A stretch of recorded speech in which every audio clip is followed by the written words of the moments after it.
64 million রুপিতে এবার PSL এ নিলামের আগেই দল পেলেন কাটা মাস্টার মুস্তাফিজুর রহমান। আকাশচুম্বী চাহিদায় টাইগার পেসারকে স্কোয়াডে ভেড়ালো গেলবারের চ্যাম্পিয়নরা।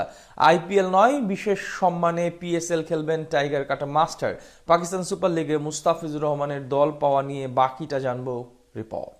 কলকাতা না লাহোর, লাহোর লাহোর, ভারত না পাকিস্তান, পাকিস্তান পাকিস্তান। হ্যাঁ, টাইগার ক্রিকেট প্রেমীদের মুখে মুখে এখন এই স্লোগান, কারণ এবার আকাশচুম্বী চাহিদায় পিএসএল এ দল পেলেন মুস্তাফিজুর রহমান। আইপিএল থেকে উপেক্ষিত থাকলেও এবার ঠিকই পিএসএল এ জায়গা করে নিলেন বিশাল অঙ্কের পারিশ্রমিকের বিনিময়ে। পাকিস্তান সুপার লিগের গেলবারের চ্যাম্পিয়নরা তাকে নিল বিশাল চাহিদার মাধ্যমে।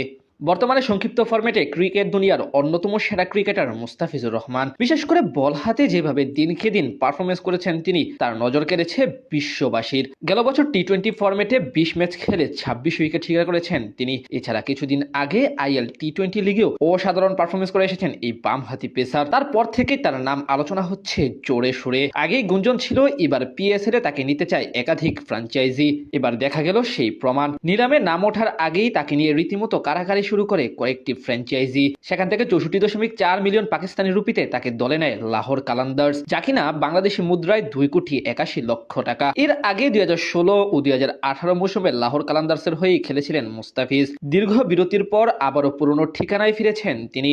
চুক্তি ঘোষণার সময় লাহোর কালান্দার্সের মালিক সামিন রানা বলেন, একবার কালান্দার্স মানেই চিরকাল কালান্দার্স। মুস্তাফিজ শুধু একজন খেলোয়াড় নন, তিনি আমাদের পরিবারের অংশ। শিরোপা ধরে রাখার লড়াইয়ে তার অভিজ্ঞতা আমাদের বড় শক্তি হবে।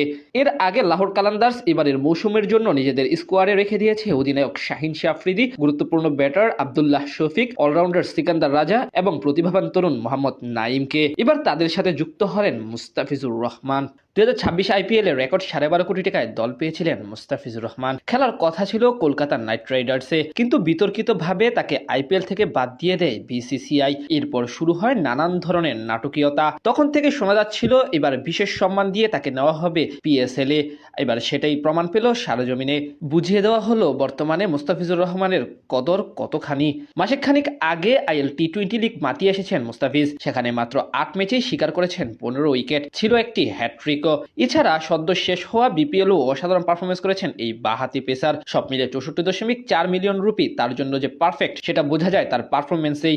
এর আগে পিএসএল এর 2018 সালের আসরে কালান্দার্সের জার্সিতে 5 ম্যাচে 6.43 ইকোনমি রেটে 4 উইকেট নিয়েছিলেন ফিজ। বাহাতি এই পেসারকে নিয়ে এবারও কারাকারি পড়তে পারত নিলামে, তবে সেই সুযোগ দেয়নি লাহোর। ফ্র্যাঞ্চাইজিটির হয়ে গেলবার খেলেছিলেন বাংলাদেশের মোট 3 জন ক্রিকেটার। তারা হলেন রিশাদ হোসেন, সাকিব আল হাসান এবং মেহেদী হাসান মিরাজ।